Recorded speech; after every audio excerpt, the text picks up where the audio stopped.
मैं महाराणा कुंभा बोल रहा हूं। वही महाराणा कुंभा जिसने महान कुंभलगढ़ दुर्ग का निर्माण करवाया, जिसकी दीवार दुनिया की दूसरी सबसे बड़ी दीवार है। मैं वही कुंभा हूं जिसने मालवा विजय पर 9 मंजिला विजय स्तंभ का निर्माण करवाया, जो आज भी अपना मस्तक गर्व से ऊंचा किए हुए चित्तौड़ किले में खड़ा है। मैं वही महाराणा कुंभा हूं जिसने मेवाड़ को उस ऊंचाई तक पहुंचा दिया जिस ऊंचाई को देखना हर किसी के बस में नहीं था। मेरी ताकत और पराक्रम की वजह से मुझे कुंभकर्ण के नाम से भी जाना जाता है।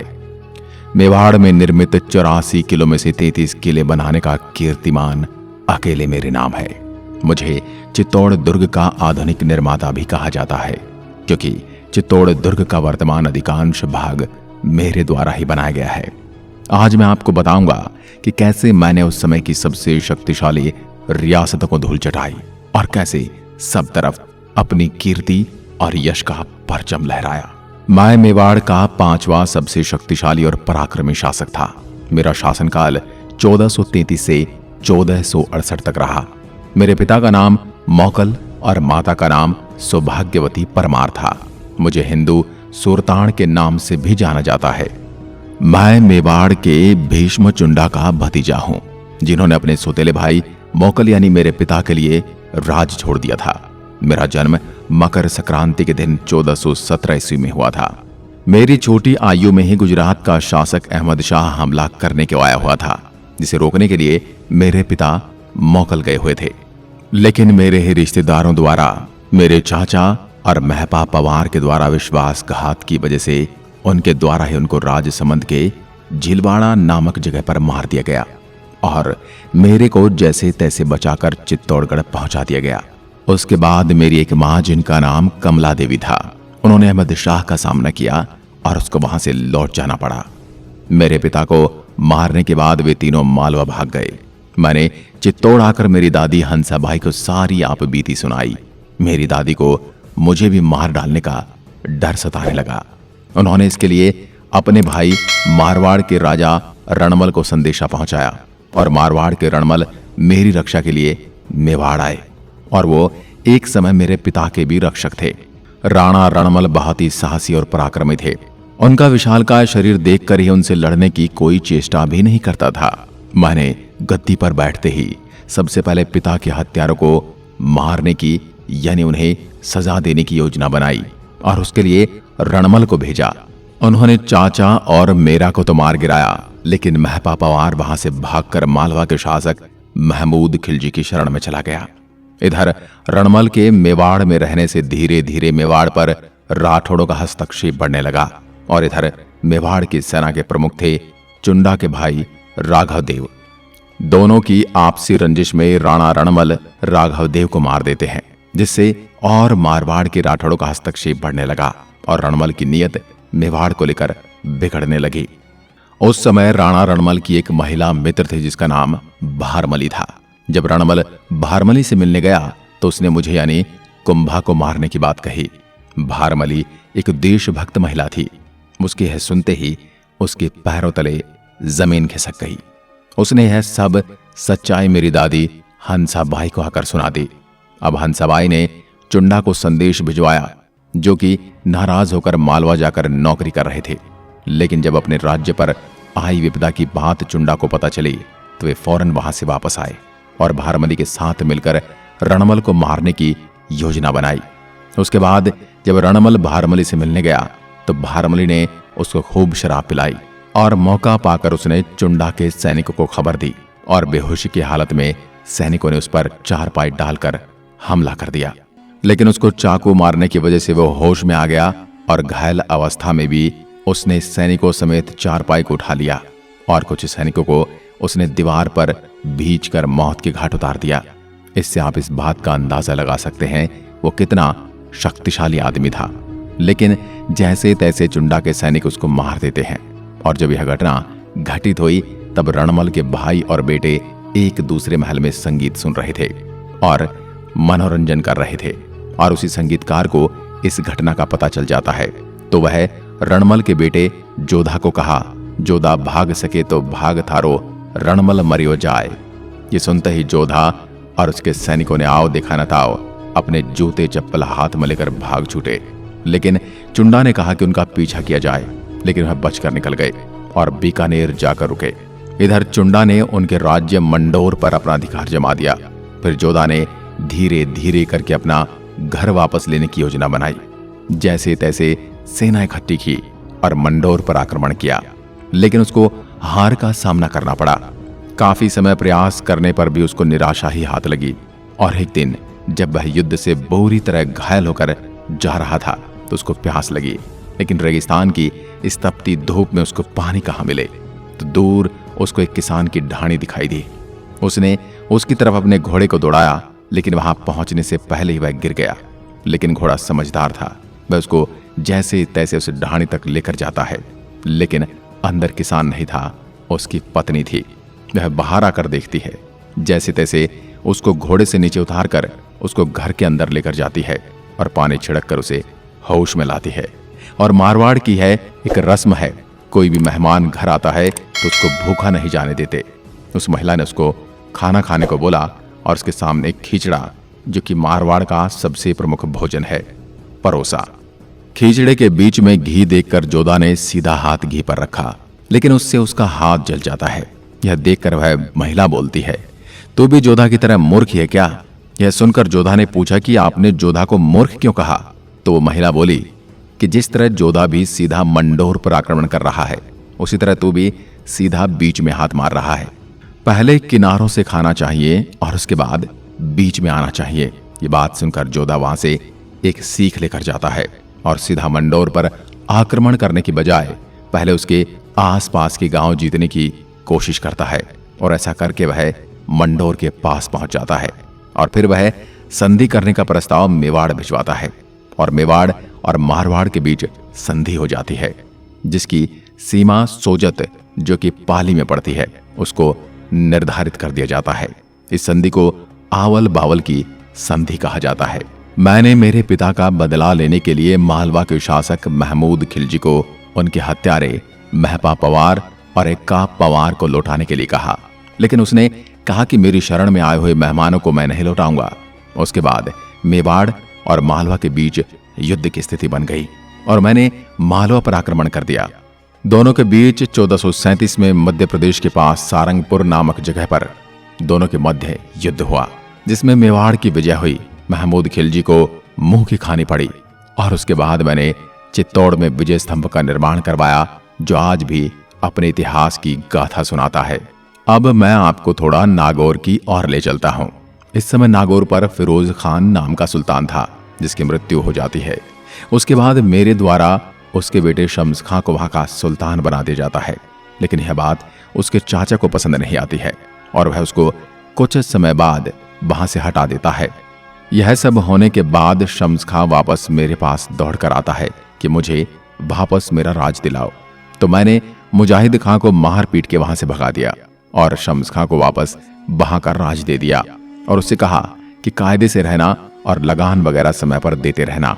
लेकिन वह भी ज्यादा होशियार निकला और उसने बात नहीं मानकर नागौर के किले का जीर्णोद्धार करवाने लग गया। यह देख मैंने वापस उस पर आक्रमण किया और उसको वहां से भगा दिया और नागौर को मेवाड़ में शामिल कर लिया।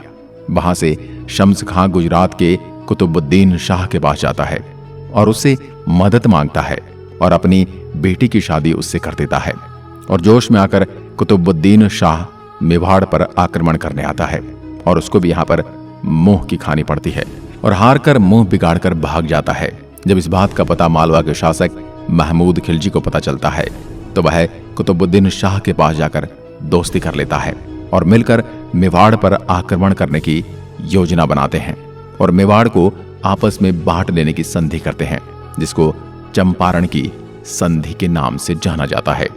इसके बाद दोनों मिलकर मेवाड़ पर आक्रमण और भीलवाड़ा के पास बदनौर में 1457 में उन्हें मेरे साथ युद्ध करना पड़ता है और वहां उन दोनों की हार हो जाती है और जैसे तैसे मुंह छिपाकर वहां से भागते हैं। इस युद्ध में जब गुजरात के कुतुबुद्दीन शाह युद्ध करने के लिए आ रहा होता है तो सिरोही के राजा सहसमल देवड़ा द्वारा भी एक टुकड़ी उनके साथ भेजी जाती है, क्योंकि सिरोही के कुछ गांव मेवाड़ ने दबा रखे थे। जब इस बात का पता मुझे चलता है तो मैंने नरसिंह डोडिया को भेजा और वह सिरोही पर आक्रमण करता है और सिरोही पर भी कब्जा कर लेता है।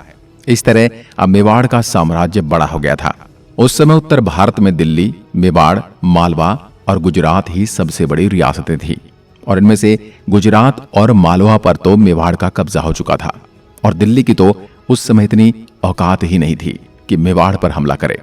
हार का दर्द छुपाए नहीं छुप रहा था, इसलिए गुजरात के सुल्तान ने फिर से कुंभलगढ़ पर धावा बोल दिया, लेकिन इस बार मैं पूरी शक्ति के साथ उन पर टूट पड़ा और कुतुबुद्दीन को घायल होकर रणभूमि से भागना पड़ा।